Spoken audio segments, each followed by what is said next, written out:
We getting ready to blow. We getting ready to blow. We getting ready to, so ready to, oh so ready to. I'ma go get it. We getting ready to. I'ma go get it. We getting ready to. I'ma go get it. We getting ready to, so ready to, oh so ready to. We ready for jump ball, center court now, standing tall now, hold the fort down. This is showtime, more than sports now, running crunch time, we rush like fourth down. I be taking wins, we don't mess with laws. I be taking wins, we don't mess with laws. I be taking wins, we don't mess with laws. I be taking wins, we don't mess with laws. We been on that paper chasing all that fashion. We been on that paper chasing what you ration. Been in the grind now, we ready for prime time, ready for shine now, be ready to get smile. On the rise, all eyes up on us now, blast off spaceships till the touchdown.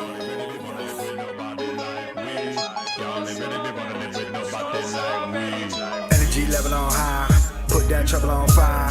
Double it down, I'ma spit it around. Click, clack, boom, we the best in town. Energy level on high, put that trouble on fire. Double it down, I'ma spit it around. Click, clack, boom, we the best in town. I started off the lowest point in life, though. I started off the lowest point in life, though. I started off the lowest point in life, though.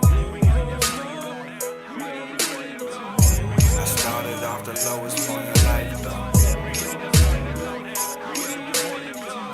I started off the lowest point in life, though.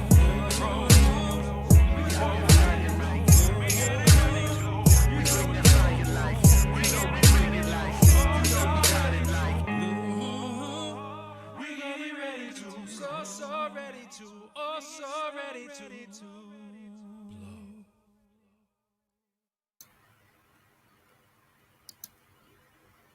We're getting ready to blow. Yo, what we're going to do is we're going to listen to a little bit of music.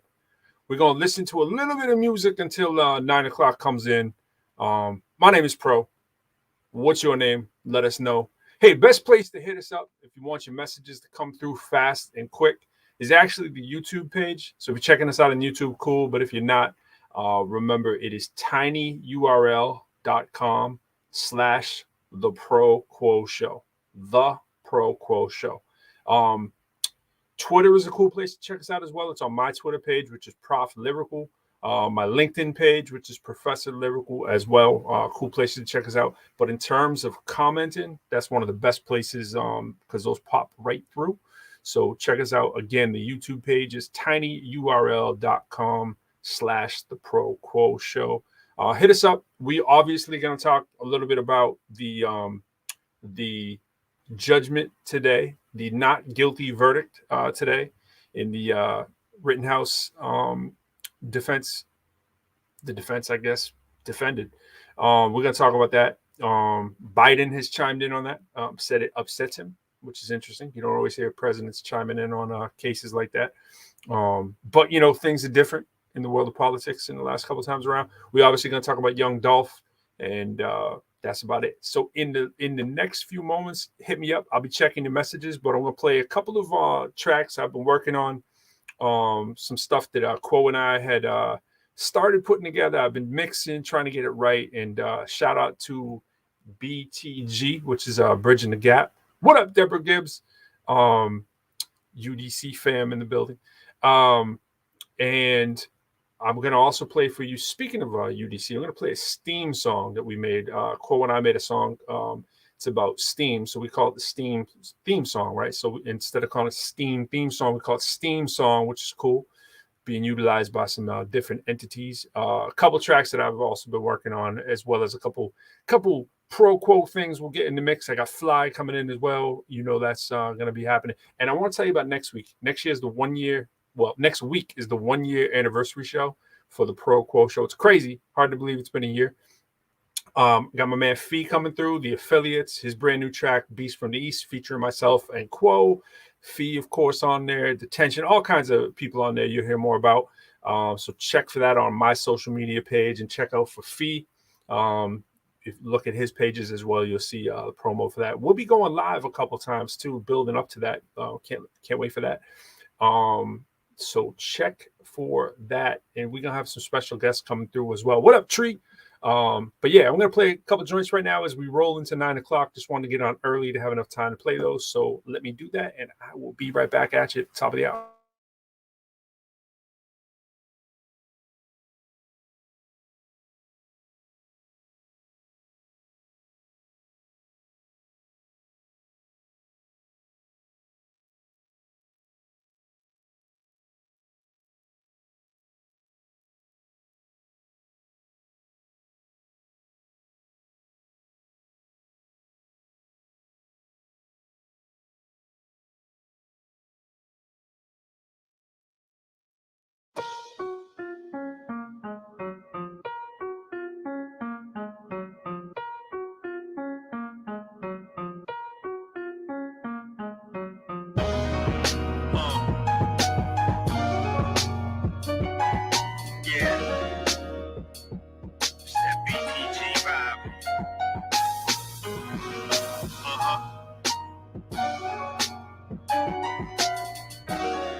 Grandmama told me put the family first.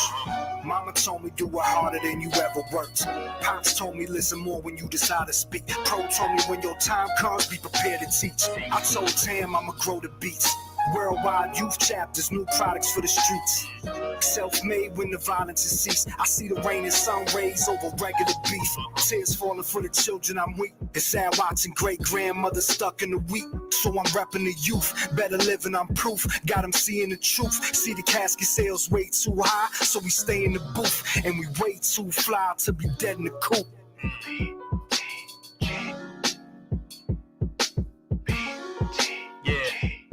It's the B to the T to the G, baby. We gon' bridge that gap in the streets, baby. It's the B to the T to the G, baby. We gon' bridge that gap in the streets, baby. It's the B to the T to the G, baby. We gon' bridge that gap in the streets, baby. It's that B to the T to the G, baby. We gon' bridge that gap everywhere, baby. We bridge the gap like structural engineers. For anybody who's stuck, you discovered your tribe here. Find the dares and motivations to test them. Keep them all clear and be open to all suggestions. I take questions, help find solutions. Point the youth in the same direction the truth is. Let them discover it, never feel like we're preaching it. Cause meet them where they at is the only way to be reaching them. They think I'm teaching them cause my name is Professor though. The real jewel is every class I get better though. More professional learning from all my learners. Some are sojourners and others in their turners. Revolutionary seeking to change. Looking for angels whose investors, not seeking loose change. The crew's name that's BTG, and them initials on point like CP3. It's the B to the T to the G, baby. We gon' bridge that gap in the streets, baby. It's that B to the T to the G, baby. We gon' bridge that gap in the streets, baby. B to the T to the G, baby. We gon' bridge that gap in the streets, baby. It's the B to the T to the G, baby. We gon' bridge that gap everywhere, baby. Come on. B, T, G. B, T, G. B, T, G. Bridge that gap.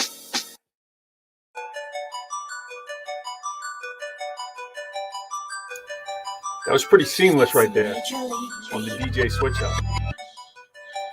Yeah. Steam song. Steam flow. Here's where I start.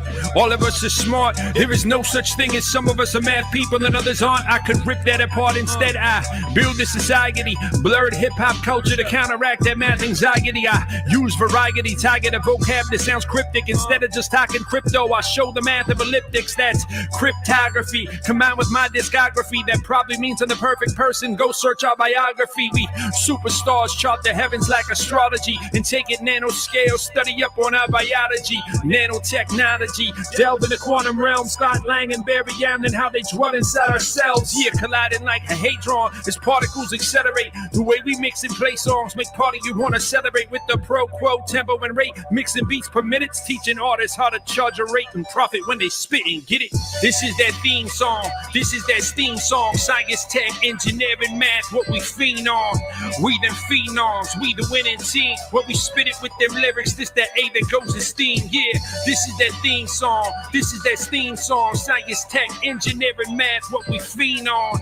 We them phenoms, cause we the winning team. When we spit it with them lyrics, this that A that goes in steam, baby. Yeah, ProQuo, baby. Professor and the postman. Delivering a little steam, a little heat to y'all. Hey, yo, Quo. Yeah. Run the numbers, baby. Yo. Scammers going NBA via MBAs. New hood talking, 4 zeros, moving ones and Ks. Yeah.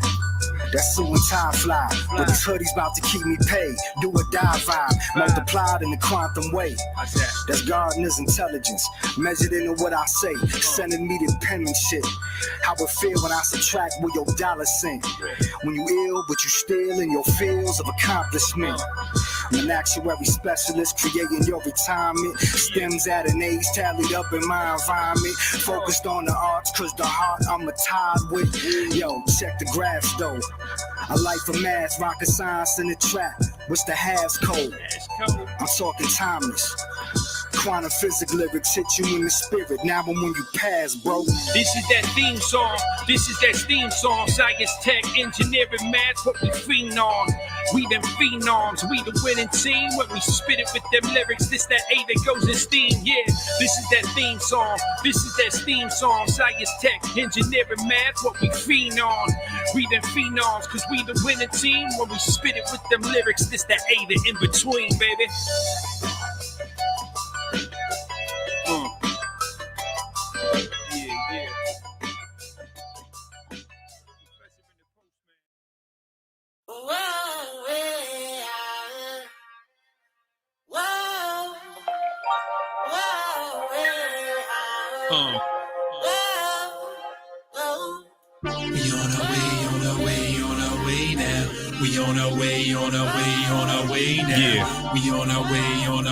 On our way now. We never be gonna lay down because we on our way now. We on our way now. We on our way now. We on our way now. We never be gonna lay down because we on our way now. I get inspired writing rhymes after hearing J's. Feeling good in my soul like a pair of J's. Our parents changed just a bit from my average ways. Used to drop the bag on kicks, now it's attachés. Back in the day, used to swear I was a Romeo. Word is born, now it's born, stalking that portfolio. I tell my homies, yo, from back in the day, instead of shoes for them whips, sometimes we got to choose to save. Tools of the trade like a microphone, a pen, man. Ship records across the globe for the kids, fam. Tell the truth, as a youth, I was a Kiss fan. Before the locks, I was rocking Peter Criss, man. A big fan of them superhero rock stars. Beth, I hear you calling, but I'm wanting to be this pop star. Rap star, since hip-hop been on the pop charts. Too many on the chase till it crashes like a cop car. We on our way now. Yeah. We on our way now. We on our way now. We never be gonna lay down because we on our way now. We on our way now. Yeah. We on our way now. Yeah. We on our way now. We never be gonna lay down because we on our way now. Yeah. Google this author, see if dudes got bars. Few is beautiful, I'm Googling both. I spit in that raw, dog. Producers marveled and give me the beast to rap on. Disney be the beast that all of y'all still are gassed on. Been passed on like track batons. Now they asking who's that? Once the track comes on, I practice hard. Become one who's mastered bars. Featuring me, charge MCs for MasterCard. We on our way now. We on our way now. We on our way now. We never be gonna lay down because we on our way now. We on our way now. We on our way now. We on our way now. We never be gonna lay down because we on our way now.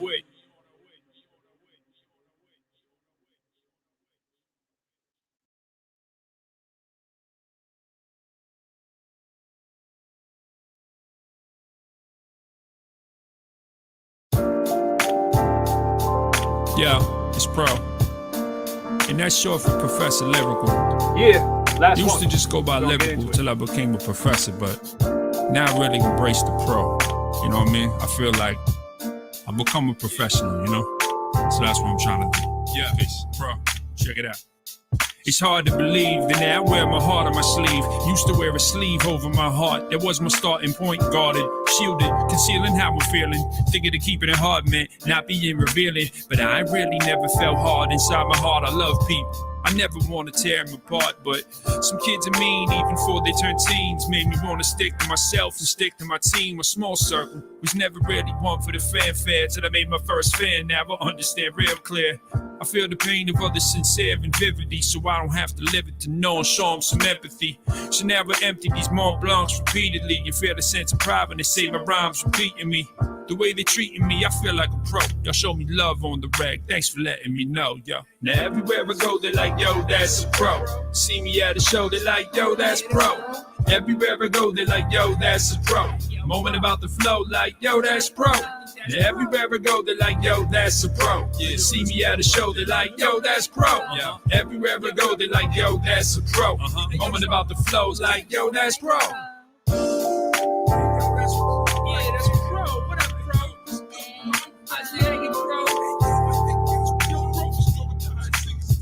Yeah, they say sales and streams make MCs successful, but I put bars over numbers like repeating decimals. Some be so stressful, down deep they rest, so I just try to keep it peace before it seeps in my temple. So I freak the beats when I speak, peaking the decibels. Would never set up an average, I'd rather reach incredible levels inevitable. Y'all should peep my schedule, you'll find me eating vegetables at several Greek festivals. My dear partying, not like the rest of you. Didn't get this lyrical by doing what the rest would do. I never rested, dude, son, I got my lessons too. College professor, call me mister, cause respect is due. I got a question, dude, if you could only spit one verse, would you rhyme about yourself or uplift the earth?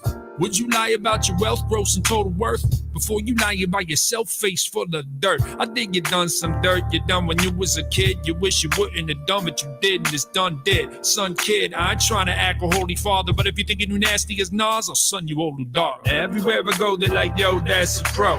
See me at a show, they like, yo, that's pro. Everywhere I go, they like, yo, that's a pro. Moment about the flow, like, yo, that's pro. And everywhere I go, they like, yo, that's a pro. See me at a show, they like, yo, that's pro. Everywhere I go, they like, yo, that's a pro. Moment about the flow, like, yo, that's pro.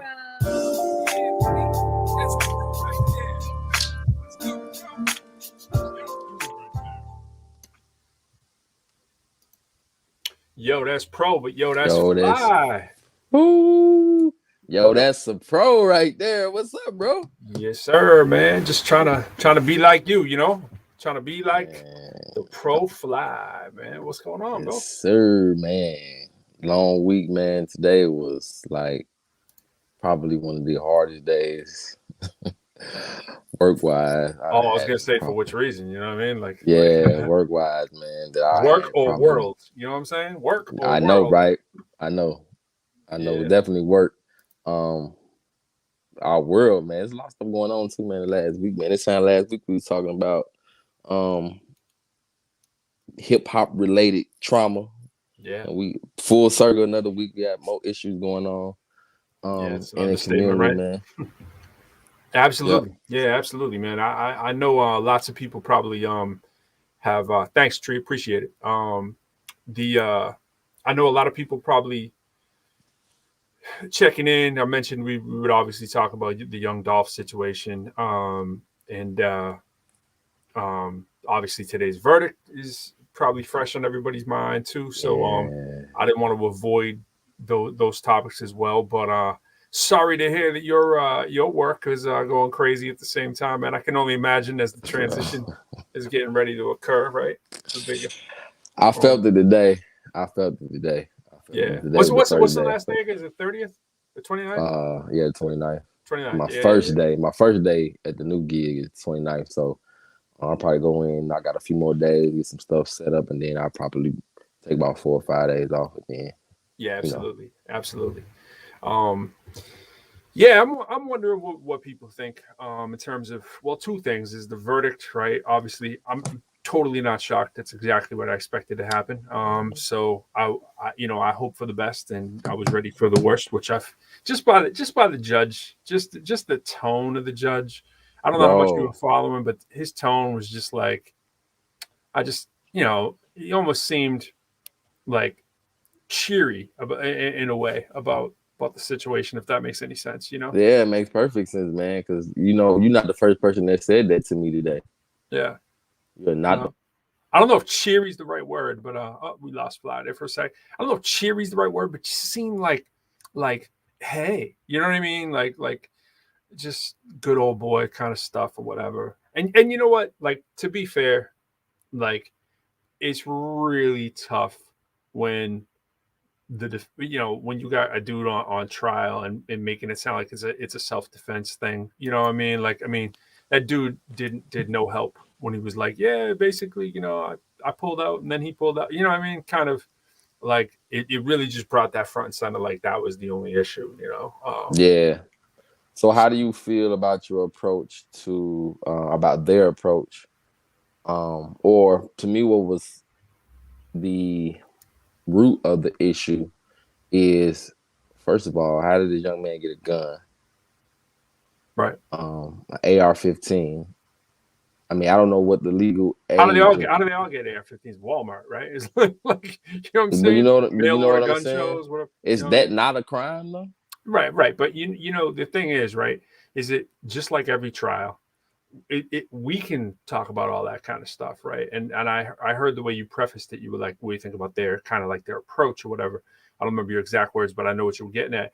And It's like, we always got to remember in these trials, it's what's on trial that they're talking about. They're not going to talk about all those 10 things that we can talk about and say all that kind of stuff. So when I saw even the footage of what happened, I was like, oh no, this dude's going to get off.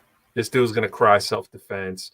Like, yeah, never mind the fact that this dude was, vigilante looking to go start some stuff.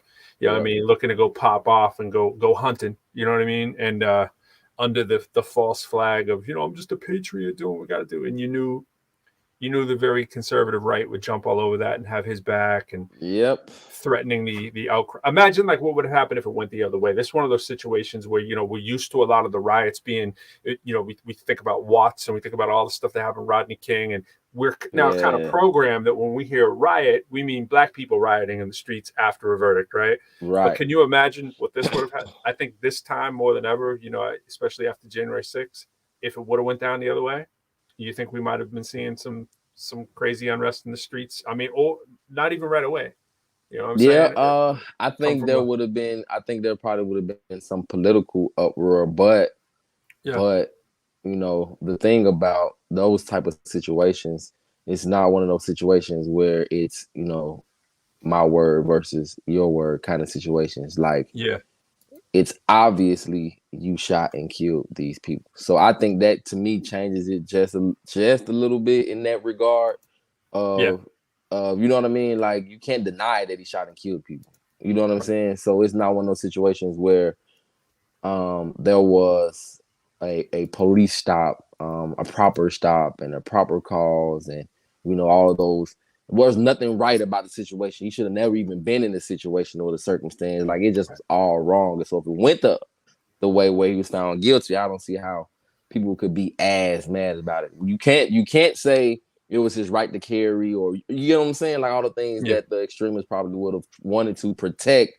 You couldn't really, because he had no business with the gun in the first place. I want to use that word protect. So, truth be told, I didn't watch much of this case. I didn't watch any of it. I was trying to protect myself, right? Like, I already knew, like I said, I knew from jump that this was going to go poorly. I was hoping there'd be the right judge involved, but then I was thinking about sort of the unsung Trump victory of getting all the court judges in the country basically lined up to be very conservative judges. That was just another thing I was thinking about. And I wasn't even following like how this judge got there or anything. I'm just saying, it was like the one thing this dude really did, that he put in his work, making sure he got all those conservative judges in every place that he could, And I am not a legal expert by any sense of the imagination. And by the way, one of my favorite classes that I ever took was for my doctorate. It was legal issues in higher ed. And shout out to Joe McNabb. I took him twice. He was the professor that everybody wanted to avoid. I loved him. And he was very, he was like hardcore, and he's a JD and a former university president. So I had him for the legal class. We had to look up all kinds of court documents and write these huge reports, doing stuff that most of us never have done before. They basically put you in a situation to go, okay, now you're going to be legal scholars, right, on all these cases. You hear the fancy ones, the ones everyone knows, Roe v. Wade, the popular ones. But Brown I learned so board. many Brown versus Board of Education. Right? I learned so many V's that I never knew existed. Right, and you had to look up court documents, using JustStore and all these kind of academic kind of places. The reason I bring this all up is because I did learn a ton in terms about how some things work in sort of legal situations. But I am definitely no scholar on how all the different courts work. And it's still like, when people talk about gaps areas that we have about how things work, that's a huge one for me. Like, I feel like I have a handle on how some things work politically, how a lot of our offices work, and a lot of courts for me are, I'm totally different arena, man. Yeah. It's like, I only have a glimpse of it. Right. But what I will say is that, it's weird to me how we honor very old-fashioned ways of doing things, and we look at the university, the academy, court systems, the judge. It's all this robes and all. We do the same thing in academia. We dress up. It's like we dress up in robes, and we really have no idea why. Hoods and all this kind of weird stuff from European kind of like influence, right? Yeah, kind of. And we worship that, and we want to talk about all the time how this stuff doesn't have, no one ever wants, everyone's like, oh, let's hope the left doesn't start talking about all the, the race stuff or whatever. And it's like, the whole thing is drenched in the WS white supremacy. The whole thing is. So when you get a juror or judge that's different from that as the exception, that we get maybe an ounce of hope that things are going to change a little bit, right? It's like, nope, sorry, rug's getting pulled out right here, full stop. Like, not having this one. It's right. It takes me right back to, all the other cases that we were seeing, sort of before, I would say before George Floyd, you know what I mean? Like, with just a string of cases where we're just like, just again and again and again. And, this is just kind of right back business as usual is kind of how it feels. I would say this. I feel like if I would have been sort of the prosecution in this kind of case, that I could have done a better job. You know what I'm saying? I feel like the arguments that I would have made would not have been in the direction that necessarily that they were going. You know what I mean? And you gotta give it up. The defense did what they needed to do. They did exactly what they needed to do, man. They properly prepared him. You could tell that he was properly prepared. I believe that it was, even though the verdict probably didn't go the way most of us probably felt it should, like some of the antics, so to speak, I think some of it was, the fake crying in the courtroom. I think some of it was genuine, though. I believe a kid that age in a situation like that, I believe he probably at some point was genuinely scared or genuinely afraid, and probably generally a traumatizing experience. I don't believe it in its entirety. You know what I mean? Like, you still did it. And you mean traumatized before he went over the border and started going where he had no business being, or you mean after? After, okay. Because I was gonna say he wasn't traumatized before. No, right? No, not at all. He was traumatized by, like, I'm gonna show these boys. Right. That's exactly. And that's kind of my thing about, what we was just saying a few minutes ago about, the conservatives wanting to, fight if the verdict had went the other direction. It was just kind of like, you really can't argue the result of what happened, of him showing up. You can't argue the intent necessarily of him going to, like you said, show up and show the good, show what I can do, so to speak. He just had, I don't know what the prosecution was doing, bro. I have no idea. I didn't watch it at all. Once I saw the judge and kind of like how he was making the headlines instead of, before the case information was itself, I was like, oh yeah, this is one of those situations. This is not finna go good. Yeah, I mean, here's the thing that is exactly like I knew the way it was gonna go. There's really no other way, based upon the way that it was presented, that you could rule. That's the problem. You know what I'm saying? It was the situation, a dude in the street just playing vigilante, right? Unfortunately, the dude who comes on and is be like, yeah, basically I pulled out him. That actually did happen. You know what I'm saying? Like this dude did pull out a weapon, and it's like now you're giving a green light to a dude who's looking for a situation to come to a gunfight and use it, a valid situation. And so that's the problem. It's like, you know, dude went out, tried to protect someone else's city from, you know, the boogeyman, pun intended, you know, and gets out there, finds himself in the crosshairs, and he's like, yo, what is this dude doing? What is the mom doing bringing this dude? You know what I'm saying? It's like, she should be in jail. Absolutely. Too. But that's not the trial that's there. You know what I mean? And so like, but when you look at what happened and how it was presented, there's no other way that you can. I mean, I don't know. No, the prosecution didn't do a good job. Yeah, no, it's like it would have been almost fraudulent in a way, based upon what happened in the courtroom, from what I saw from most of the highlights in the few minutes that I was checking in for the key things that happen on a day-to-day basis. It would have been like, it would have been one of those situations where, let's say I was on the jury and I felt, man, I feel like this kid is so like guilty. There'd be almost no way you could actually convince other people of that based upon what happened in there. And that's the problem. Right. You do got to go with what was said. So I don't think the judge helped, but the judge was in there almost like a cocky, you know, like, yeah, you know, just a lot of weird stuff happened in that room. And it's just easy to be upset. And I think it's important for people not to get too distracted. This is a lot of times in the media, we see these distraction things to take our, you know what I'm saying? And this is definitely like, and the thing is, the thing that kills me with all this stuff is it's always the media who wins, right? Every time, bro. It's the advertisers, it's the big money machine all the time. It's like, and that's why I didn't want to get sucked into it. I was like, you know what? I'll watch the highlights or whatever. But just like when Trump was in office, who wins, right? The media wins, right? The media wins every time, man. Yeah, we talk about like, you know, all overturning, whether it's Glass-Steagall, whatever, all the stuff that people want to turn over, getting money out of politics or what. The media don't want to turn that off, right? Because the media made we talk about how all the billionaires got richer. Yeah, a lot of the billionaires are people who own media companies. Media companies, bro. They did real well over the last 4 years, right? Over the last 4 or 5 years when they were talking about Trump every single day. And it was like that division, the media feeds into it because it's what builds ratings. And, you know, whether it's the unfortunate tragedy with Travis Scott, that actually causes rifts because we're going to sit around and we're going to talk about who's at fault, right? We're not going to see immediately this kind of stuff that would maybe vindicate someone like a Travis Scott. You've probably seen some of the footage going around where he's on the stage and he's like, yo, paramedics, can we get someone over here? Somebody just collapsed, right? He's on there clearly yelling for like 2 minutes about this. He's up there, he's like, yo, that's not cool. Yo, somebody just collapsed over there, right? We need to get, but that's not the first thing you hear. So what we hear is all the people who want to bash hip hop or whatever, and then other people want to bash whatever.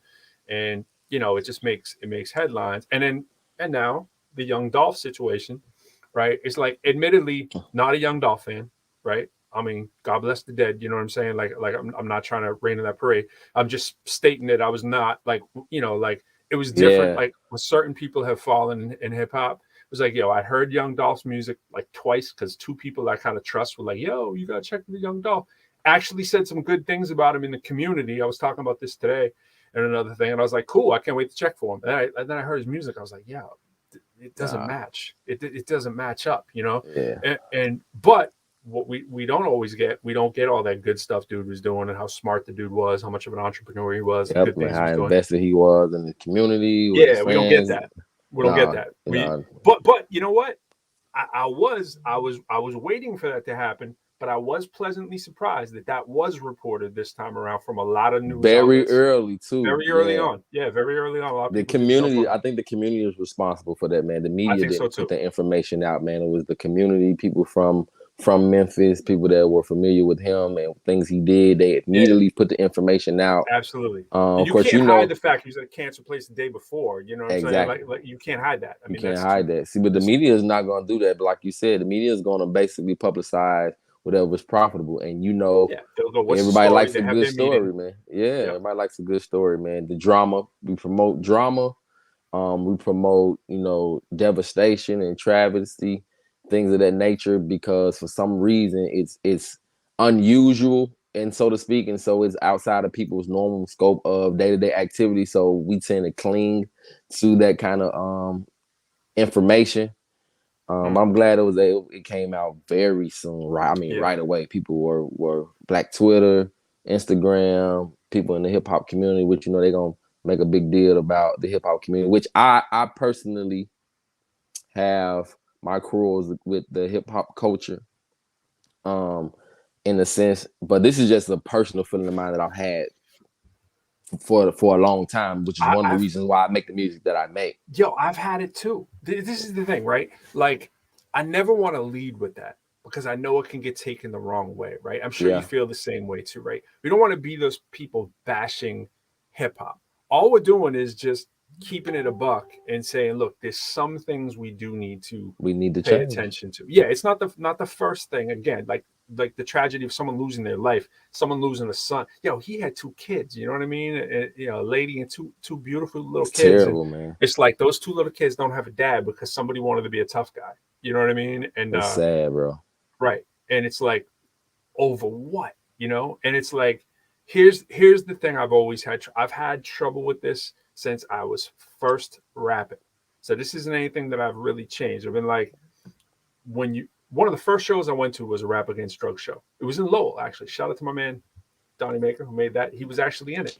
And it's funny because he was talking about sort of the standard thing like, you know, you remember all those claims, like when we were in high school, it might have been people doing the dare, like say no to drugs, all that kind of stuff. And the dare officers were the suppliers, right? It was like the people who were supposedly for the good and doing things like dare. There were cases all out that they were like actually abusing the system. And Donnie was like, yo, this Rap Against Drugs stuff, people in the back getting high at the Rap Against Drugs shows. You know what I'm saying? And it was like the irony, bro. Or like the blatant, like, you know, two-facedness of the whole thing or whatever. And just like, you know, and again, you don't want to lead with that because it's great that someone's doing a Rap Against Drugs show, whatever, with a bunch of them popping off at that time. But my point would be like, okay, well, are we really like owning? Are we doing our part, kind of thing? Like, it's great that we're doing it, but are we really doing it, kind of thing? And so I get it. It'd be easy for me to say, as someone who doesn't even do drugs, right, to be able to say, yo, why can't you just, like, you know, stay clean for like 10 minutes while you do the don't do drugs show, right?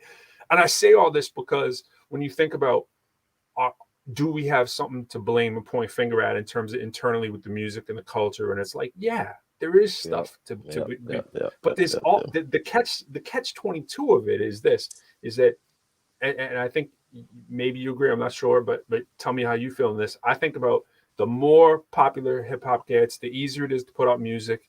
We're going to, just like we're talking about the media, there's going to be things that are highlighted that get put to the forefront that aren't exactly the wholesome messages that you'd be hoping for. And I'm not saying it has to be all 100% wholesome, but I'm saying not the stuff you'd be very proud of for the culture gets pushed to the forefront. And but what happens is all the stuff that is good, it becomes harder to find, or the stuff that's like, yo, why don't you promote this? And just like everyone says with the news, right? It's like, why don't you promote the good stories? It's so hard to find the good stories sometimes when everyone's copycatting and going, why would you not copycat? If what you're seeing all the time of what's making it out the gate from the gatekeepers is, yo, I'm going to talk about killing you, shooting you, stealing your money, blah, blah, blah. You're a B word, you're N word, whatever, all the time. That's going to be your patent to say, yo, I guess that's what I got to do. And I actually think that's the case with Young Dolph. I think, like, okay, I know dudes from the streets or whatever, but it's like his positive reward system is like, yo, rap about this stuff. Even if all this good stuff you're doing doesn't make it in your lyrics, well, I'm just going to, it's a business. So this is what I got to rap about, as opposed to, you know, all the good stuff I'm doing. Yeah, there's definitely, I think there's definitely some truth in, you know, just almost being in character, so to speak, especially for female MCs. There's definitely a character, so to speak, like that kind of whole Lady Gaga kind of thing. Like, you know, I believe that's a real thing. I could tell you also from experience that, and you know this too, though, there's been this overwhelming desire to, they call it, truth rap, so to speak, which, when we were coming up, it was all just, all about creativity. Early hip hop was all about creativity. It wasn't about Biggie really carrying 10 Mac 10s, right? It was just like it rhymed and the scheme was clever. So let me put these words together, but he wasn't really strapped with 10 Mac 10s. But now the era has evolved, we talking like post NWA now. So it's just like everything you say you have to be doing. And so a lot of it too is some of these guys are really street dudes that just managed to make money. So they really hadn't changed as people. And I know most people have good intentions too. So you do good things, you take care of your family, and you get back to your community, you have the resources to do so.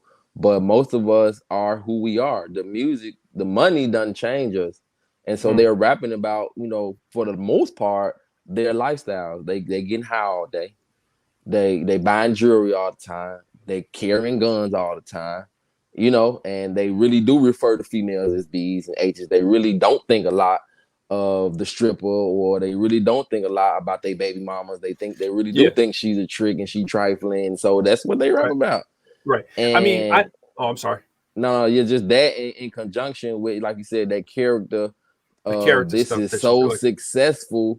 Why would I not do it? You know what I'm saying? Right. Why would I can do that, right? Like, hey, yeah, I can do that. And that's why I feel like that's why I always try to be intentional by saying that it's the culture as a whole. Right. It's not just the artist, but it's a copycat culture. It's the copycat culture, bro. It's the consumer. That's why I just say it's the whole culture. I mean, you can't just blame the artist. You're a Chicago cat, right? So it's like, look at drill music, right? You just look at drill music. Look at drill's influence all over the world, really, right? The world, where you got pop singers doing drill everywhere, right? And I mean, you got your Brooklyn drill, you got your Bronx drill. You know what I'm saying? And I get that they're different, and by the way, like the musicality of drill is dope. Like, I mean, like what I'm saying, bro. I'm it's a dope. Straight fan. Like, give me on a drill beat, but I'm not gonna rap about what people rap on drill beat. I mean, that's just, you know what I mean? Like I love our beats that are like that. I love when I hear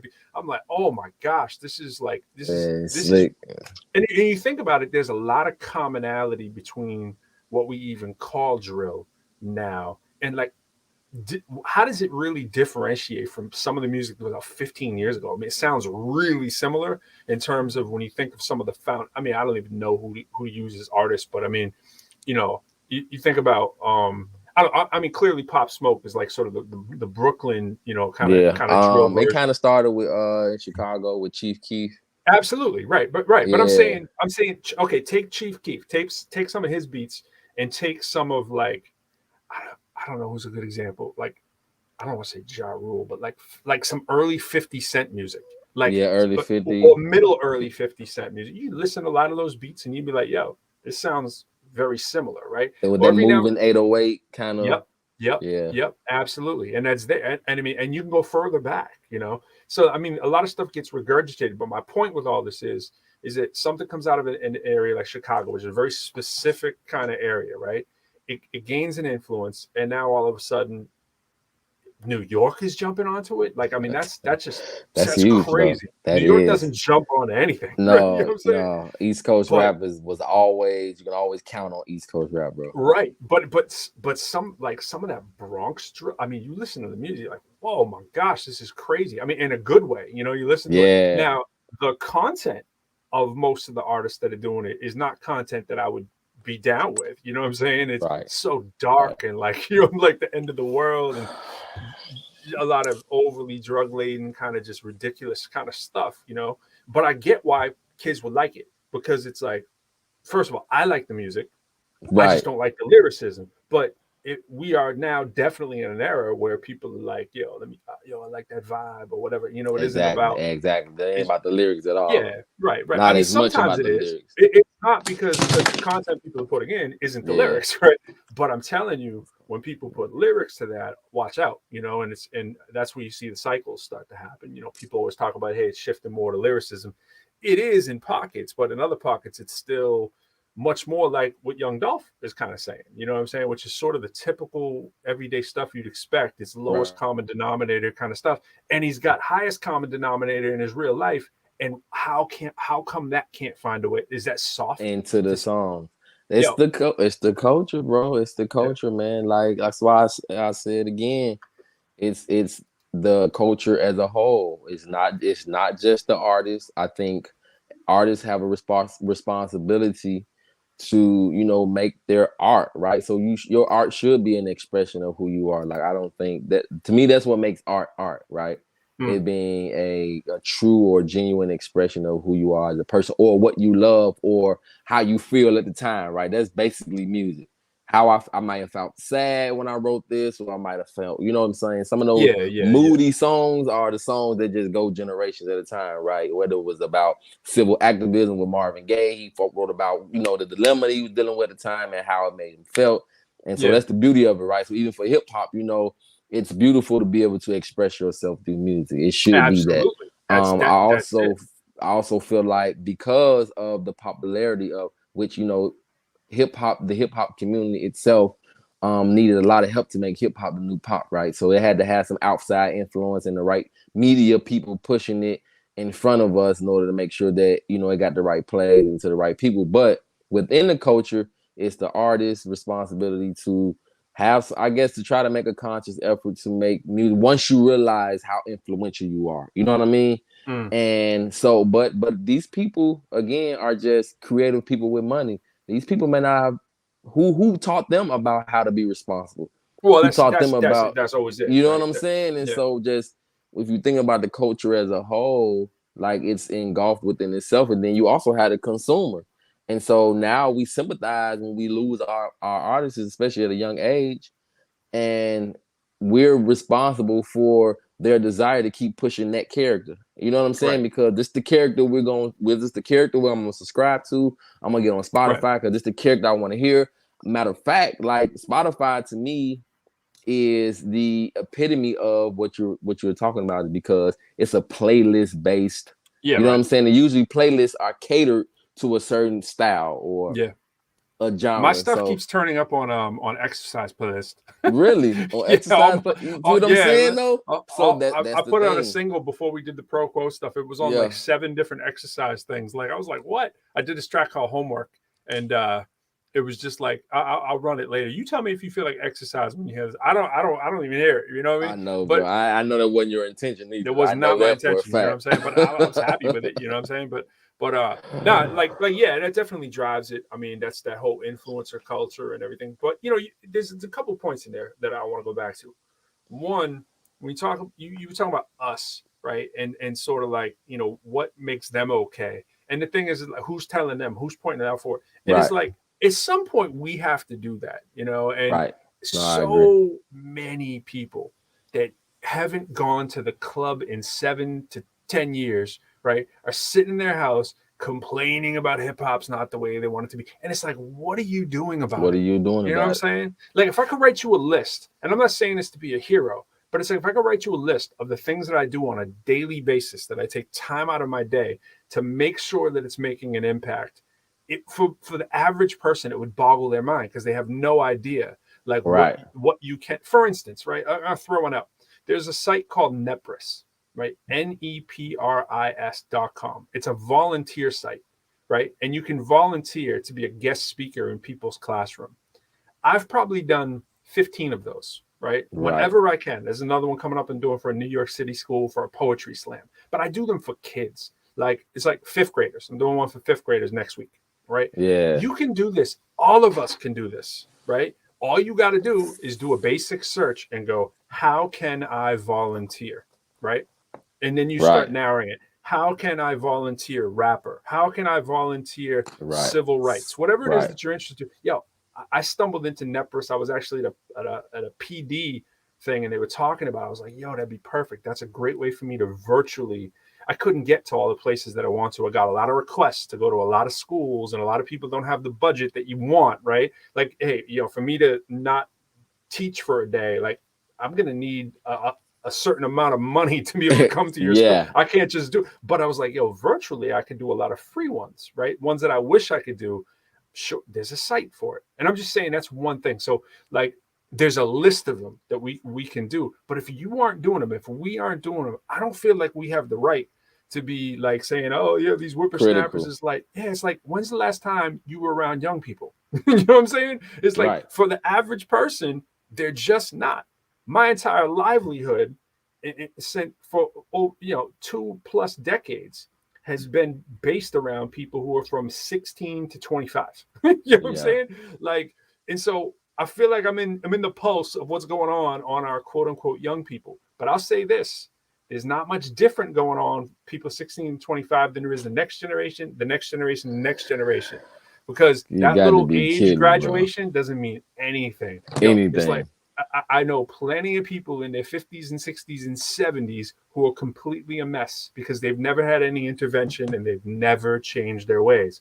Plenty of people in the next step down, like 50s, 40s. Nothing's changed. They're still the same person. They went through messed up childhood, messed up parents. Maybe you didn't know what they're doing. Still got to love them, but it's like it wasn't perfect. We live in a different world now. We live in a different world now where it's like, you aren't beating your kids, right? At least most of us are not beating our kids, right? There's more things out there to know. There's a lot of reasons why you can't get away with that. And there's a lot of other reasons why we know you shouldn't be doing that in the first place. But for those bro. I was just going to say, for those of us who came up where it was a lot more disciplinarian in the household, it's traumatizing. You know what I'm saying? And that trauma, until you address it, you're going to hold it. And then, in other words, hurt people. And it's like, we're either, there's one or two ways we can go. As parents and as mentors and as people in our community, you're either going to do the same thing, but worse, right? And this is the same for educators too. They're going to make your life holy hell because some professor did for them, and they're that kind of teacher or that kind of parent because their parents were that way, or they had no parenting or whatever. Or you're going to do completely the opposite and try to go above and beyond and do everything that maybe wasn't shown to you, or some mix in the gradient. But you see it. You see, this person was a horrible, had horrible parenting, and he's a horrible parent, or she's a horrible parent, or this person had horrible parenting and a horrible environment as a child. Terrible. And now or it's the other way around. Now they're a wonderful parent because now they made a wonderful home environment. Right. It's one or the other. That's what happens. Me. Yeah, absolutely. I know it's you. I mean, from just the conversations we've had. And it's like, this is the big question. How do we make sure everyone chooses that over the opposite extreme? Because sometimes it can be one or two things that can sway the balance, right? Like I know when I was younger, I know which way I leaned towards, and it wasn't good. I was like, when you have stuff that you feel has been done to you, and I'm not just talking about home stuff, it could be externally. You'd be like, you know what? This dude jumped me one day. The next time I'm angry, I'm going to clock someone in the head. That just be the way that you think.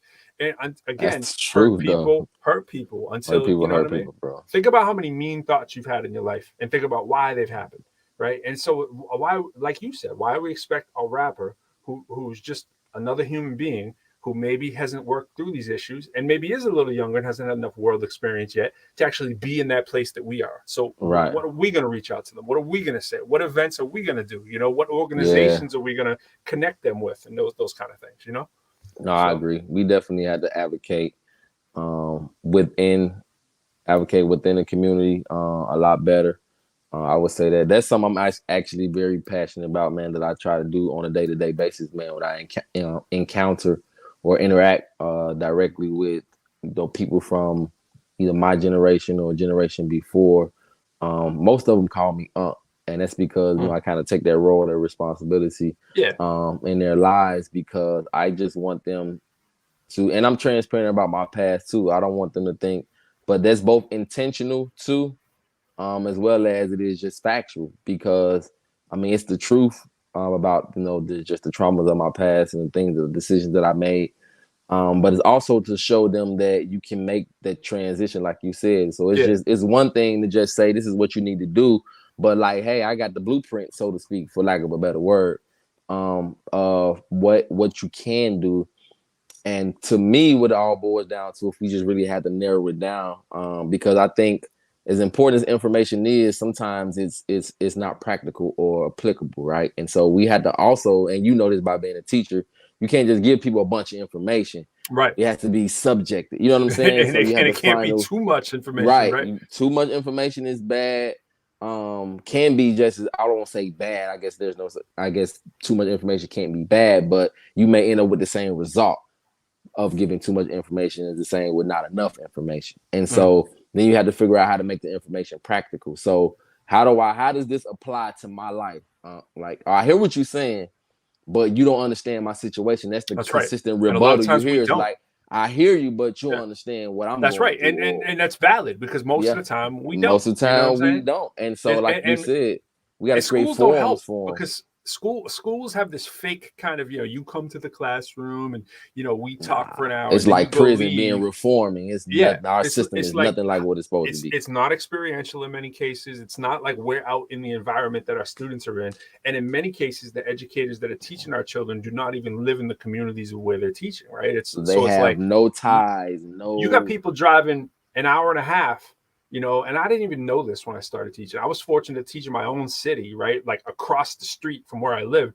And, I would say, they pay a lot more than I thought, and they were like, oh, it's called hazard pay. And I was like, what?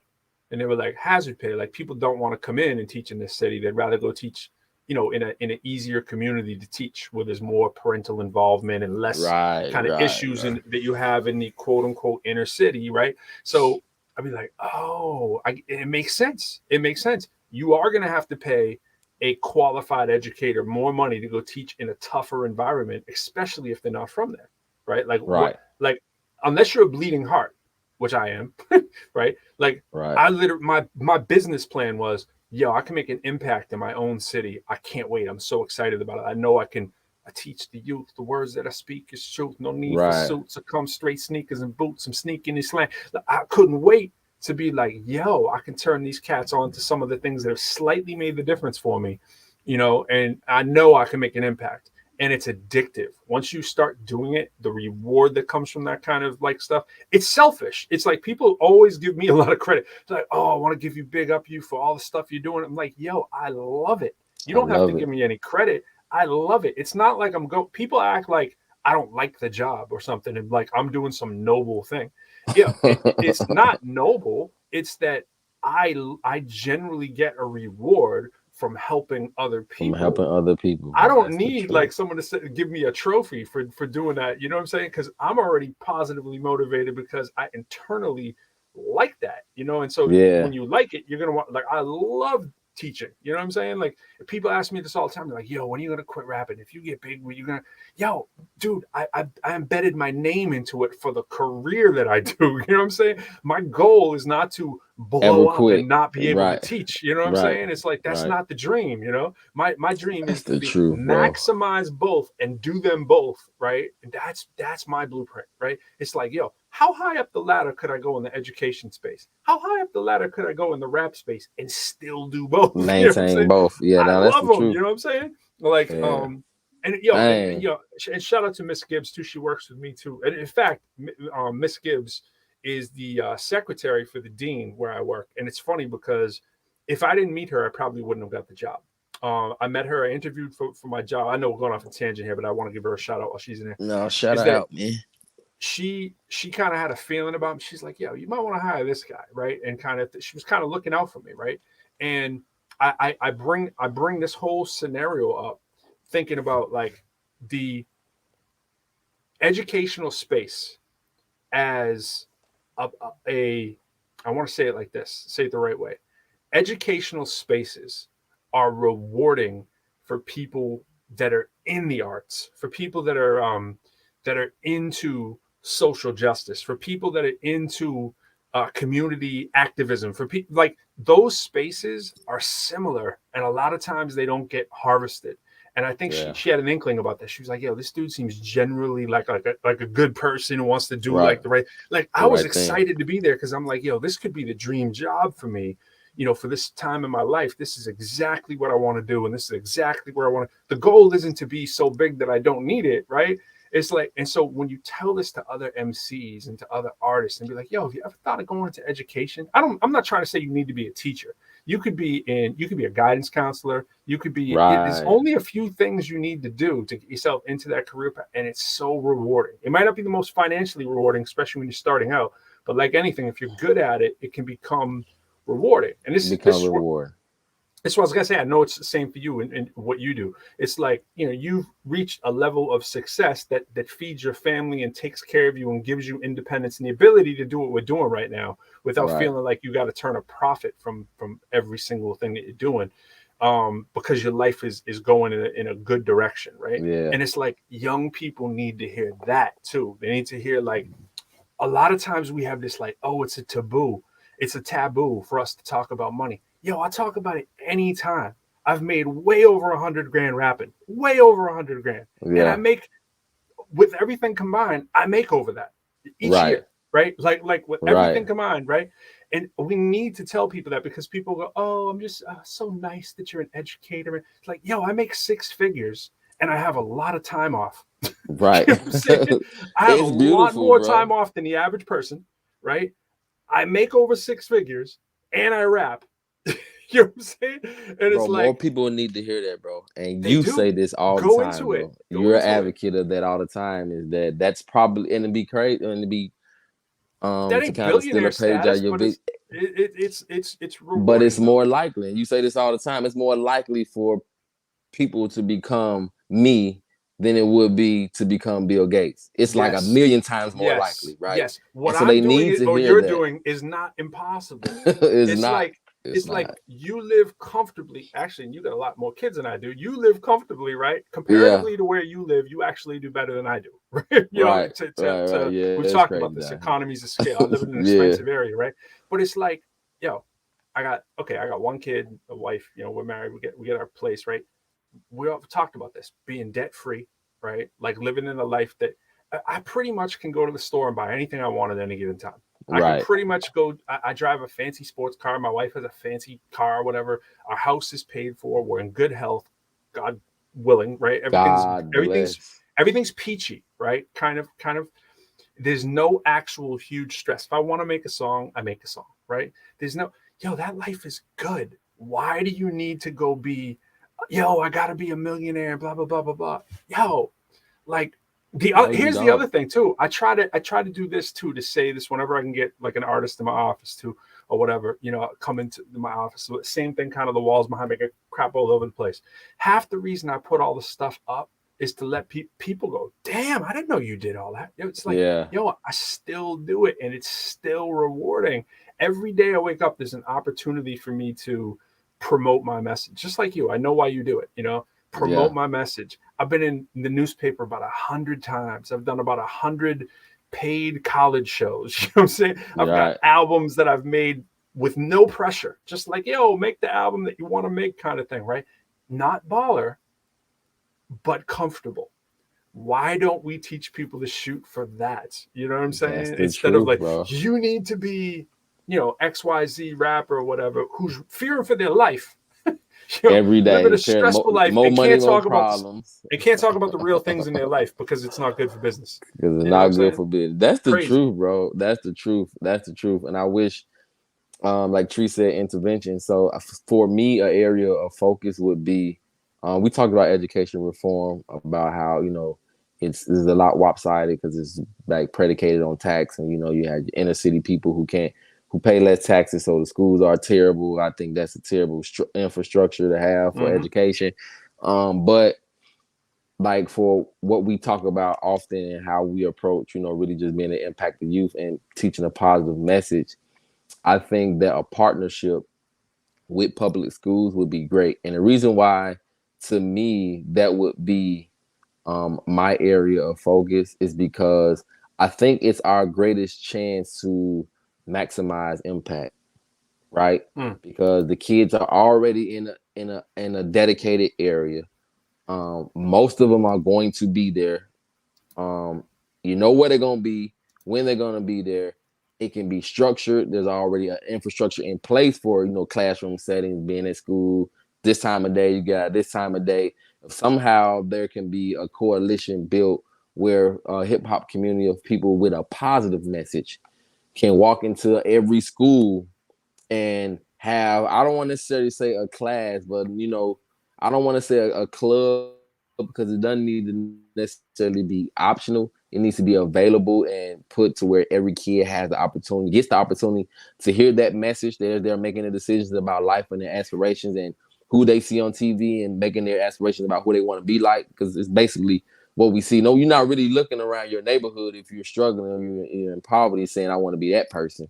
Unless it's the dope boy, in which, you know, that's the wrong example to have, right? But and it's so the only it's usually, example sometimes. right? Yeah. It's exactly, it's the only example. So usually it's someone that's a negative influence or someone that you see on TV and you get some unrealistic view about what you should be with your life. And so they need everyday people who's not their mom or their dad, and believe it or not, who's not necessarily their teacher, because there's something about that message that doesn't come the same way. It needs to be almost a stranger, may not necessarily be. And so my only desire, bro, for fame of any sort is for the influence. Yeah, right. I just no, want that's absolutely it. Yeah, I just only want to be famous enough so when I want to positively influence someone, they believe me. Because I know that I'm gonna do the right thing. I know that my heart's in the right place. That's I know it. that Right. I'm You gonna know you're gonna do message. right. I know I want to abuse it. I say the same thing all the time. I say to my son a lot of times. I'll say, you know, we were saying this today. By the way, I did a video with him today. He solved the Rubik's Cube in 3 minutes today. So that was like, he's like, he can beat dad now. You know what I'm saying? He's like, dad forgets the algorithm, right? Like, so it's like, even though I taught him the first like 3, but like, so now he can, you know, he does his research and he's up on it. Now he's like, you know, and he's 8, right? So I'll say to him, I'll reinforce it and I'll say, what are your superhero skills? And he'll go, these are his. He'll go, Daddy, I'm really smart. And I'll say, what do you mean by that? And he'll say, well, I can solve puzzles and figure things out. And I said, how do you solve puzzles and figure stuff out? He goes, well, I don't quit. And I'm like, there you go. You know what I'm saying? Daddy's like that too. Right, you know, mommy's like that too. We don't quit. You know, like we fail often, hard, and we're excited about it because it's another opportunity to do well. Now, if we're not saying that message all the time to our young people, right? It's very easy for them to feel like failures with math, with whatever. But the mindset has to be, you know, failure's great. It's another opportunity. I fail all the time. I'm going to fail if I do the Rubik's Cube right now. You are now officially going to beat me doing it. You know, so and now, so what's he do? He goes in the mall. He's like, Daddy, I need a new one because this cube that I have is bad. Can I get a new? And so he's sitting there. He's like going for it. He's like, Daddy, I think I can do it 2 minutes tomorrow. You know what I mean? And use that as an example. And the first part though is, what's the superhero skill out their mouth? Don't tell them, right? And I'll go, what do you notice other superheroes have? I don't mean the ones that have like magic and stuff. I mean like the regular people, you know, like Clint, or I'll talk about, you know, people like Tony, right? I said, like, well, what's Tony Stark's? You know, well, Daddy's really smart and he has a lot of tech. And I said, oh, so he knows how to use tech too, right? Yeah, he knows how to. I was like, so that's good to know, right? I was like, well, you can kind of look at Black Panther that way. What's his skill? He goes, he doesn't really have any superhero skill, although he does when he's ingested with the Black Panther juice, right? But he's like, other than that, he's like, it's tech, it's science. Oh, and he's a good fighter. And I was like, what kind of fighting? He's like, martial arts. And I go, do you do martial arts? He goes, yeah. Right. I'll say, is that a good superhero skill? He goes, yeah. Right. So, and then you get off of the just beating people up stuff. You get into the physical health, being healthy, you know, the discipline of it and all that. And he'll go, yeah, Daddy. He goes, I'm gonna have muscles bigger than you someday. And I was like, you got to aim higher, son. No, but then it gets into the conversation. I'll say, you know what me and Mommy did this morning? He's like, what? I was like, we shot baskets in the gym. We were shooting shots. But then I followed up with the conversation. I go, Henry, you know what allows us to be able to go to the gym? We have to pay for the membership. It's close. I had to think about when I was choosing the house where I wanted to be, a place that we could both go to the gym, right? You're in school. It's like we're there at 8 a.m, that kind of thing. Mommy owns her own business. Daddy's job is pretty flexible. Like, you know what I'm saying? It's like, do you want to have that when you like you can work for yourself or what? You know, we got to always be mentoring them along the way. So they don't think any of this is magic. You know what I'm saying? So let me ask you that now that you brought that up. How do you feel about, and I like the word mentoring better. The person that I heard describe this next topic, in the vein of what you was talking about with mentoring Henry, they use the word grooming, and this word just doesn't have a good connotation It does to it not have a good connotation at all. Not at all. But I First time I heard understood. that word and know the way that you're referring to it, I had no idea. I was like, I'm never using that word again. You know what Yeah. I'm saying? Like, And I was like, yeah, I know what they meant. They really meant Right. mentoring, which Yeah. and they were actually talking about was a single young lady has she's educated, has her own business, like simultaneously has her own business, you know, like consulting and stuff like that, but also, you know, has a job, I think, with the state or something like that. And she really alludes her independence to how she was taught. Like you said, she alludes to how she was taught, how she was trained. Said her dad taught her to be independent. And so she kind of went both ways with it. She said, you know, I'm happy that I have my independence and that, you know, I don't necessarily have to depend on anyone to be successful in my life. But she said there's also a part of me that I struggle with being in a relationship because I have been mentored to be an independent woman. And she said, as much as I desire to have a relationship, to have a husband that I can depend on and that I can, you know, defer to during stressful times. She said, but, you know, so I'm kind of like in a give and a take where my independence is like a gift and a curse for me. And she talked about going the next step with, you know, how she felt like she should be mentoring her kids to be. This is what she said. She said she wanted to mentor her daughter to be a spouse. And she didn't mean it in a way to say, you know, I'm gonna teach you how to be an obedient woman. But there's a level of mentorship that goes into, like you were saying, preparing your kids to be in a position where they can be successful or whatever it is they, you know, decide to be. So if you decide to be a husband, you should know going into that, you know, how to be somewhat decent at it. You know what I'm saying? What it takes to be a good husband, or if you decide to be a wife, if you're a young lady, what it takes to get to that position. You shouldn't have to say I do and then start learning, then you punch in. You know what I'm saying? At being a wife or being a husband or being a father. That mentorship, like you said, starts at a young age. And I believe that our communities are a lot stronger because of families. Right. Like, as much as I appreciate the opportunity people may have or the freedom that they have by not having a spouse or children, the strength of our world is in communities, and our communities are built on with families. And so I believe that having just that basic understanding, we talked about family dynamics when I was in school, but you don't really hear about the family dynamic anymore. And so most people are going to have children. You know what I mean? And so our existence depends on it. You know what I'm saying? The procreation of our species. So why aren't we talking about that in school? How to be a good parent, or how to be a good husband, or how to be a good. Why isn't that family dynamic being taught in school? Since most of us, one way or the other, are going to be somewhat in our adult life in that position. Just just basic things. Yeah, I mean, the one argument you would hear, much like you hear about critical race theory in the schools, right, is that they're too young, right? Like, at what age can you talk about race? At what age you talk about parenting? At what age? Certainly, we could twist that the other way and say we could say sex, and we could say, wait a minute, you know what I'm saying? We don't want to talk about that. We want to bypass the process and talk about the end result and say, like, how do. So you can hear people that raise the argument about, well, if we don't want people doing sex ed, then we don't want them doing family ed either. You know what I mean? And that's one argument. The other argument it could be made is that, well, it is being done. It is being taught in a lot of classes. It is the whole idea of home ec, literally, was some of the sort of home domestic kind of skills that you would need without the emphasis on the family, like, because it could be for yourself. Well, it doesn't really matter if you have a family or not, right? Like, knowing how to live healthy is going to pass down with you have kids as well, too. Exactly. So I don't think it needs to be centered necessarily on, like, raising the kids. But when you get to college, you can go to community college, you can go to UDCC, and you could have early childhood education. You can take a course on it, whether or not it's your major, right? Early childhood education is a course that you can take. And a lot of people go into that major because they want to teach, right? They want to do daycare or whatever. There's a lot of people doing very profitable businesses doing that as well.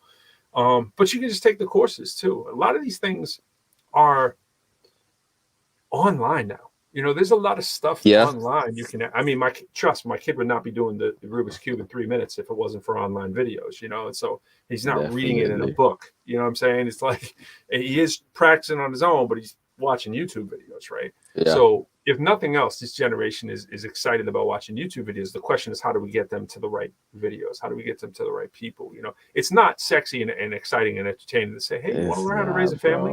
Hip hop makes it a little more attractive. You know, taking that approach. I mean, you think about this is the thing. I wrote it in my book. I mean, I got my book over here. I could quote the exact page. I've read it often enough. I was a marketing major as an undergrad, only because I wanted to, you know, market my own business. Talked about that before, right? They're like, hey, he's good at math. Let's put him in accounting. Was bored stiff. I said, what can I do in business that isn't accounting? They were like, marketing. I was like, cool, that's for me. Let me do marketing. That's the happy medium, right? Right. Getting there, I remember hearing marketing 101. They were like, if you want to, it almost sounds like the Tommy Hilfiger thing that he said when he said, hey, if you want to get black people to buy it, all you got to do is blow up the logo, right? Like, remember all that? Yeah. And people were real upset with that, right? Marketing classes weren't too far off from that. Sans the black people. It was, if you want to sell a product, right? We talk about the 4 Ps: product, place, promotion, and price. You have to have those mastered and understand. You need to know what is the product, what is the promotion that you're doing, right? What is the price that you're going to do? Mathematically, what's the price? Not just willy-nilly. Like there's a perfect price at which, you know, you can have sort of diminishing marginal returns after a certain point or whatever. But we're saying like there's a perfect price where supply meets demand that you do with some market research, right? You get that in there. The place is the distribution part. Place just means distribution. Where are you putting this product? How do we find it? Outside of that, they were like, if you just want to ramp up your numbers, here's what you do. And I remember hearing this. I was like, good, now we get into it. And they were like, sex, violence, and the Tommy Hilfiger thing. Take the logo and make it prominent and blow it up. That was what it was. So it was materialism. Hear what they are. Materialism, sex, violence. Those are the magic 3. And when you think of the winning, think of an artist. They work. Think of it at the time. I'm thinking about the artists who were coming up, right?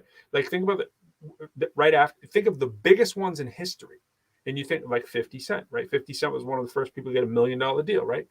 Got $1 million deal, and that's right. So think about it. It was sex, it was violence, and it was unit. It was just literally repeating the logo, show the logo all the time. Sex, violence, logo. Sex, violence, logo, right? And it's a very simple reason, and why hip hop is such a wonderful endorsement for this is because it is lowest common denominator. It's not because sex has some special superpower. It's because, and we like to argue with right? you that some we like to, but what I'm saying is it's a stimulant, much like a drug, right? Basically, the same stimulation, but it's also very easy to understand.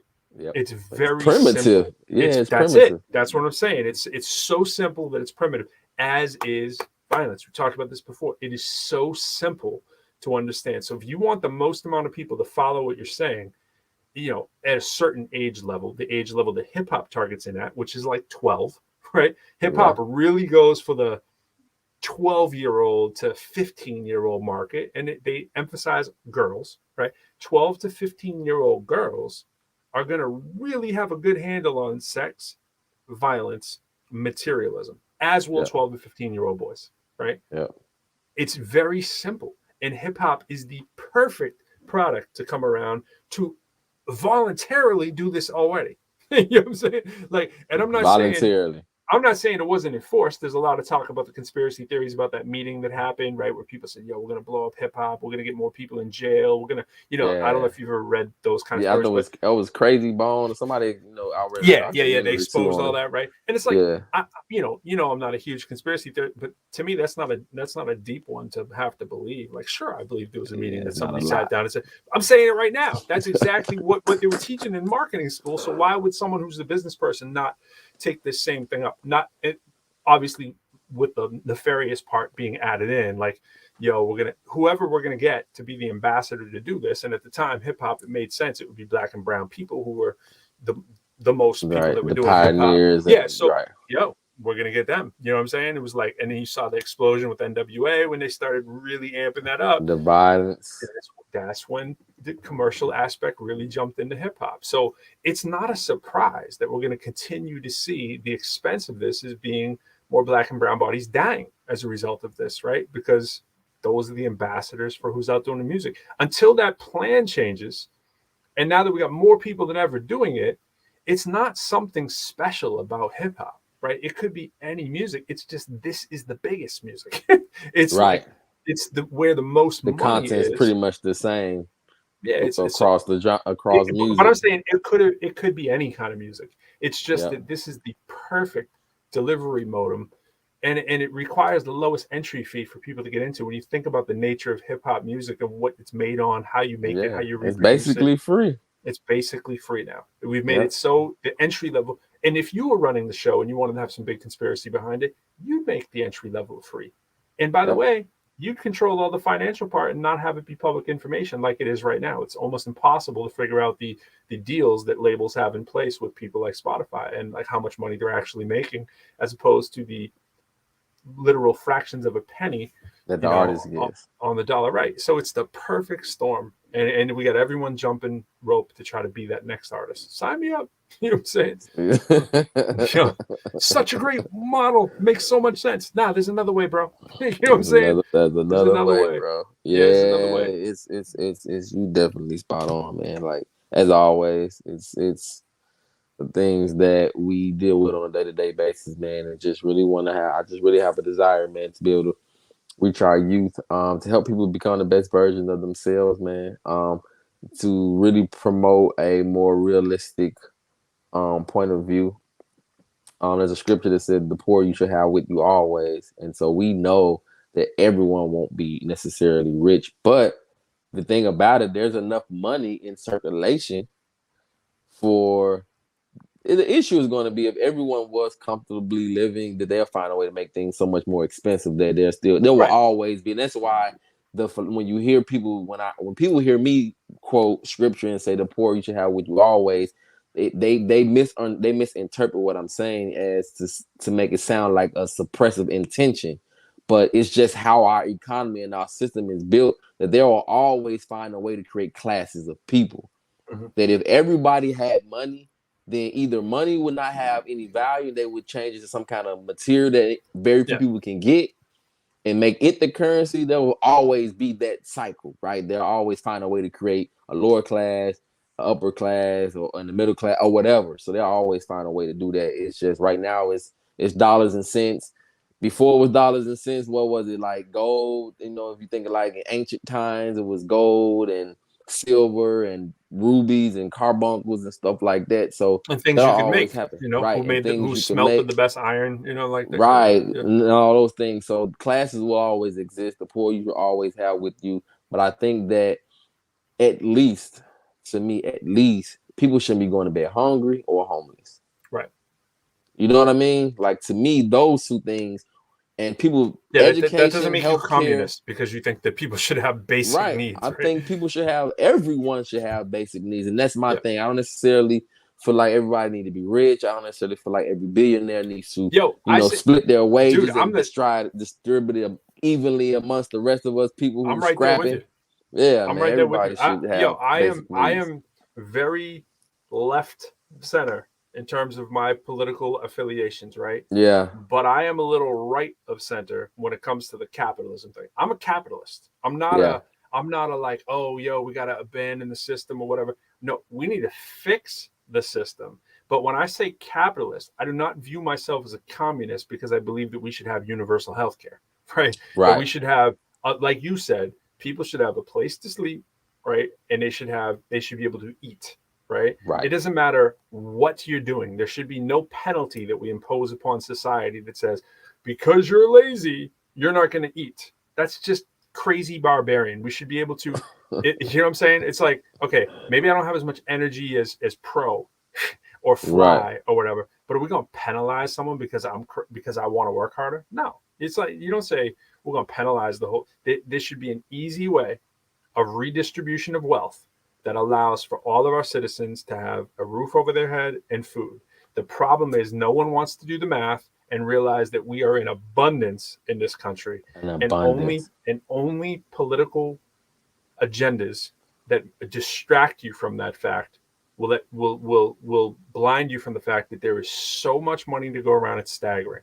When we're spending, like I did a post a few years ago, it popped up on Facebook, and at the time we were spending talk about that much money. How about it was about at the time it was like, our budget, back in the day or whatever, right? It was like $700 billion on defense, right? And then you were looking at what was spent on education. That's the whole budget, bro. Education was like 68 billion, right? It was like 68 billion, and it's like 700 billion on defense. But no one wants to talk about that, right? It was like no one wants to sit around and talk about that.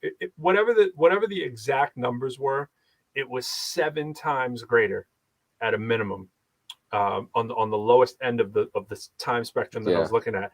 And it was as high as 14 times greater. It was from 7 to 14 times greater that we've always spent on defense compared to education, right? And it's like, okay, the education of the entire country, the public education system, versus the defense that we're spending. And what a lot of people forget is that defense budget also includes money that we're giving to other countries, right? We just hand to other countries, right? As sort of retribution to make sure, well, we want to build these missiles and we want to build this defense, and we also need to give you a certain amount so that you can build it, so that you can shoot these people. You know what I'm saying? Right. And it's like, yo, bro, like if we all were just looking at budget on a budget level, and we saw 700 billion, right? Which in these dollars is well over $1 trillion, right? In today's money, right? Today's money, it's like, okay, well over $1 trillion, right? And it's like we manufacture $1 trillion now all the time. Whatever we did, $1 trillion now is becoming like $1 million was, a few years ago. What are we doing, man? And it's like, yeah, but we can't have money to feed all the homeless. No, of course not. It's like, are you crazy? Of course we can. You know what I'm saying? Of course that doesn't make you communist. No one's, it is like super, super wealthy people, right? That most people are down with that. They understand that. Like, yeah, I can pay some taxes to make sure that people can sleep and eat, right? But it's when the crazy stuff gets into budgets where people start to have a problem. As people like when there's waste and excess, it's hard to argue against the waste and excess we've had in our budgets for years and years and years. It's hard not to be a little right of center when you really look at the wasteful policies that we've had in this country. But right of center on that issue should not make you right of center on issues like feeding the poor. Right, exactly. Like housing the poor, healthcare. Like, I got spend the money. In Europe when it comes right to that, now spend that the laugh money. at us at our. They laugh at us like, bro, come on over here. It is so wonderful. We have universal healthcare. It's basically free, and it's good healthcare, right? And we spend a fortune over here to have our teeth brushed and go to the doctors a couple times a year. Let alone if you have some kind of ridiculous, bro. It's crazy, right? It's crazy, and And I get why there's so much conspiracy theory on the virus and all that stuff too, because you look at the big pharma, who's like raking in the money. You know what I'm saying? Even before this, raking in the money. So it's like, of course, people want to point the finger at it because they're just trying to get you're just trying to get paid. Yeah, absolutely. Which they are. I mean, it's not. There's no lie in that. They are definitely just they may not only be trying to get paid, but they're definitely trying to get paid. And so that alone, in conjunction with people's conspiracy theories and stuff like that, about man, they have. And by the way, I'm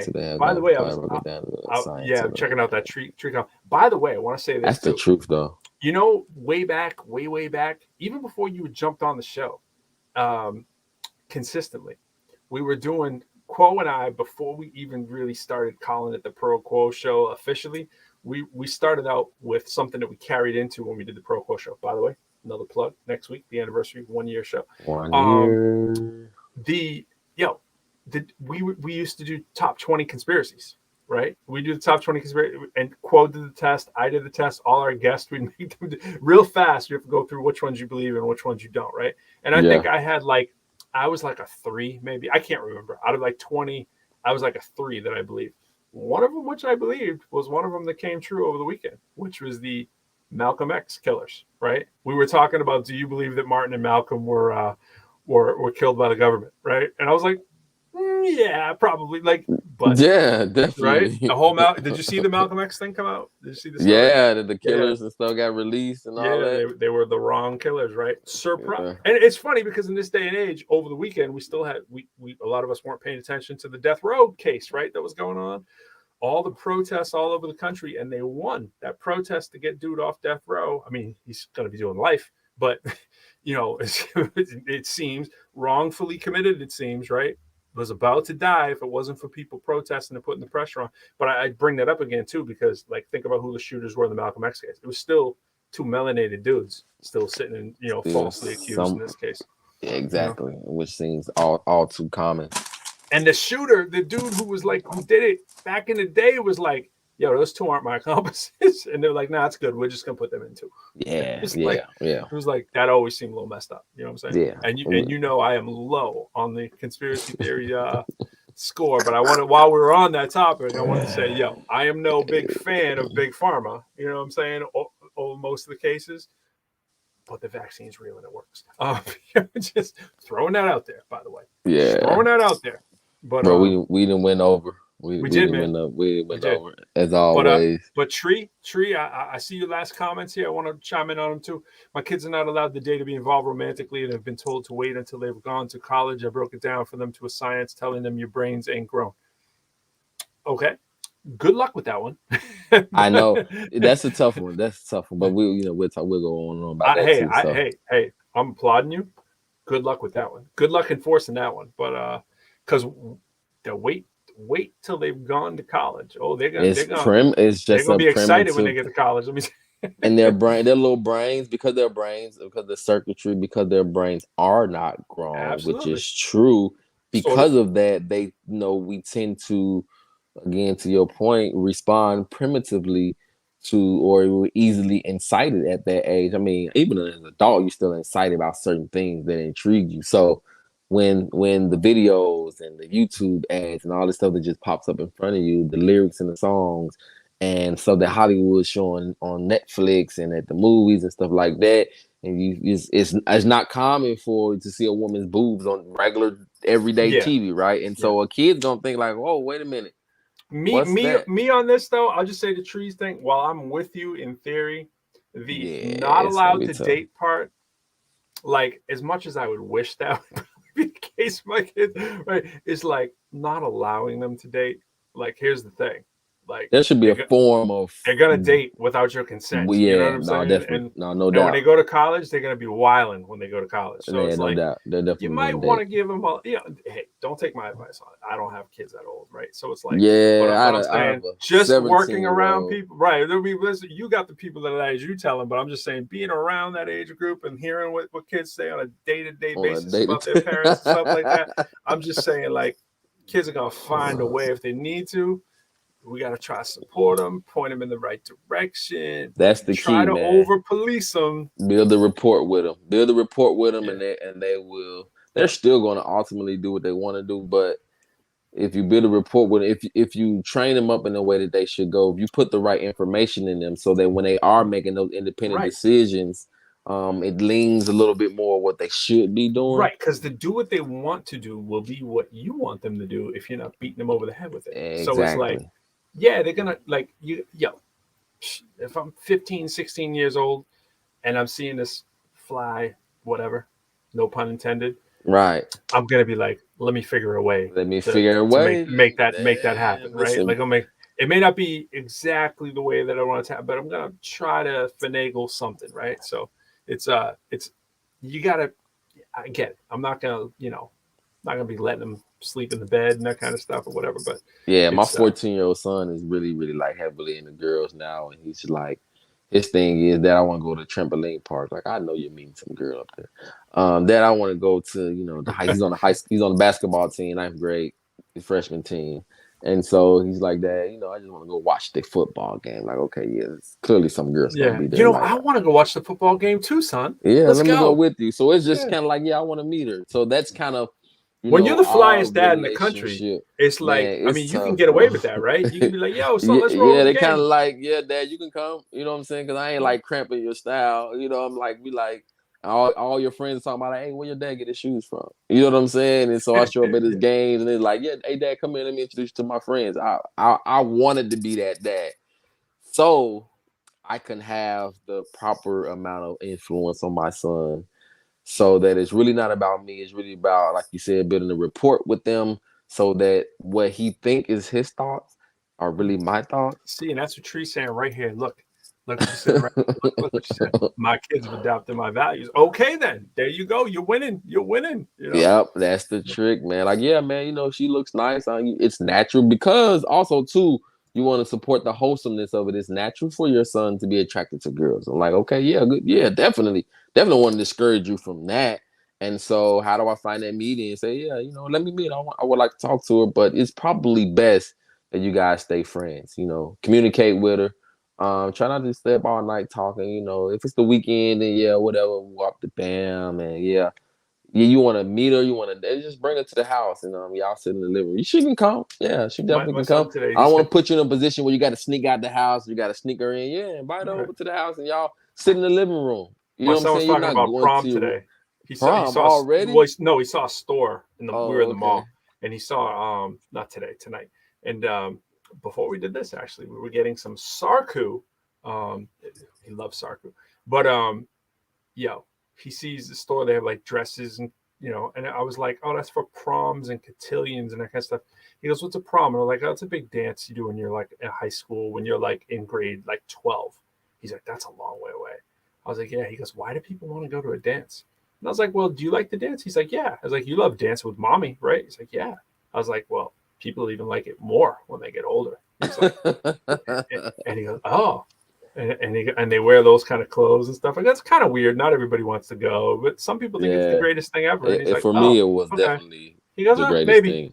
thing. He was like, maybe. Yeah, for me, I could care less. Fee and I performed at our high school prom. That was fun. His brother was in the band, so that was fun. And my man Marcus. By the way, my man Marcus, he got a movie coming out this weekend. It's called Brotherly Love. Instant Brotherhood is in that as well, and they are doing a release party for that at Chunky's. So if you're in Massachusetts, New England, a lot of people that I know are. My man Marcus B. Hot from Cal. He's doing a release party, and it's like just before Fee comes on our show to do our show, and they're showing the video of Beast Over Beats, the track that we're on that we're debuting next week. So if you were in Massachusetts, actually it's right over the border. Chunky's is in Pelham, New Hampshire, which is a weird configuration on the map where it's just like just over the border, shares like a Mass area code too for part of it, but whatever. It's technically in New Hampshire, and they do. Chunky's is dope. You ever been in one of these theaters where they serve you the food, right? They got Chunky's. Yeah, Chunky's is old. Here. They bought Lincoln Town Car chairs, and they have like 1,000 of them, and they took them out of the cars. Dope, though, yeah, the theater's got the long tables in between or whatever, like a diner almost. Yeah, and the waiters and stuff come. I'm not sure how many people I want at my table during this time. I know, right? But Studio Movie Grill, the one we went to in Texas, my wife and I, we were in Dallas. Yeah, it was something like that. Yeah, but so, the nostalgia. Check out Brotherly Love. Check out my man Marcus if you're out there. Check him out. Write that down. Brotherly What's Love. Marcus, what? His name is Mark Altenwig, and okay, I saw that on Fees. Yeah, Fee and Ruby got a track in there too. A bunch of artists. IB Hood. Yeah, absolutely. So yeah, check that out. In fact, I'll tell you what here. Let me actually do one more before we get out. I will show his page here. I'm gonna get out of all my little silly messages we have here. Not that. Area director's new film captures comic horror of Black Friday shopping. Yeah. That's comical right there, bro. Oh, here's Fee's post. So Fee's post actually says a lot about it. So let me go right here. Yeah, he had the whole night. He had a whole rundown about the whole week. Here's the rundown. We'll go over here. Oops, I don't know where Fly went. Here's off Mark's page. He reposted it right there. So Fee put crazy week ahead. Tonight, Friday, is 80s dance party with DJ Myth. DJ Myth is a problem. Better off dead at 80s dance party. Sunday, my friend Mark Altwig will be showing his movie Brotherly Love at Chunky Cinema. So that's this Sunday in Nashua, and we'll be premiering my new music video, Beast Over Beats, before the movie starts. I didn't know it was in Nashua. There must be one there too, or either he mistyped that or probably me off because I haven't been up there in a while. Wednesday is W Rap Show with Cody Pope, who's also on the track, Lunar Landing, and Fee. They're doing a show up Wednesday up there. Rage Cage. Thursday, my new single Beast Over Beats drops featuring Cody Pope, Pro Lyrical, J Cruz, DJ Myth, Detention, A Lunar Landing mixed by Matty Fee, and they will be up on the show. Friday, the affiliates and I will be interviewed by ProQuo page, ProQuo. Then next Monday, I'm off to Wonka Sound recording studio with the legendary Bob Nash. He is legendary. Yeah, so there it is. So check out Mark's thing. If you're in New England on Sunday, check that out. All the superstars will be there. That's it. And these two superstars are checking out. All right. Supernova. Check us out next week, baby. Yes, sir. Anniversary. Yes, sir. Yes, sir. Run a little Tony Tone, man. Yeah, absolutely. So, peace out, bro. All right, man. Take care. Peace.